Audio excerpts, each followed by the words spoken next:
On September 4th, 1886, after almost 30 years of raiding Mexican and white settlers and battling the U.S. Army, Apache war leader Geronimo finally surrendered in Arizona to U.S. Army General Nelson Miles.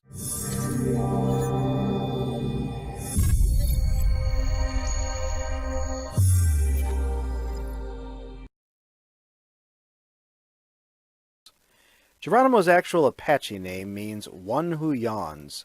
After his wife, children, and mother were killed by Mexican soldiers in 1858, it seems he did little yawning and much fighting, leading raids against both Mexican and American settlers and soldiers.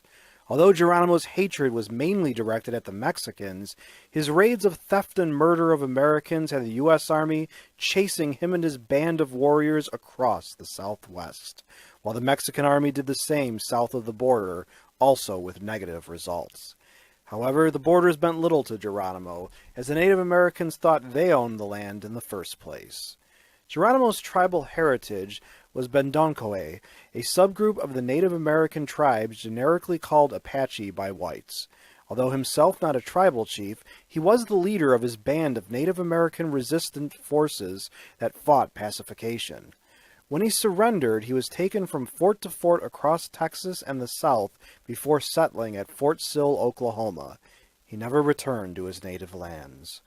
Geronimo was allowed to make appearances at Wild West shows as a celebrity, and he rode in Teddy Roosevelt's presidential inaugural parade in 1905.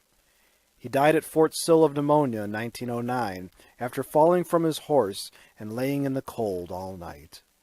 The Winchester rifle he had with him at the time of his surrender is on display at the U.S. Military Academy at West Point, while his pistol and knife are at the museum at Fort Sill.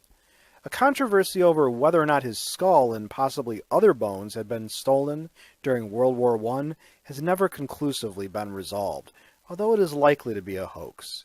Another controversy continues over whether his surrender was unconditional, as the U.S. Army claims, and which Geronimo later vehemently denied, or if Geronimo had been tricked, as he claimed.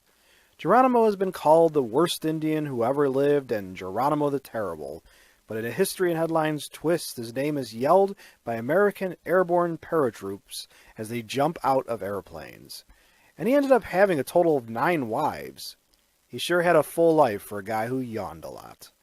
For another interesting event that happened on September 4th, please see the History and Headlines article, 10 Infamous, Notorious, and Reviled Products.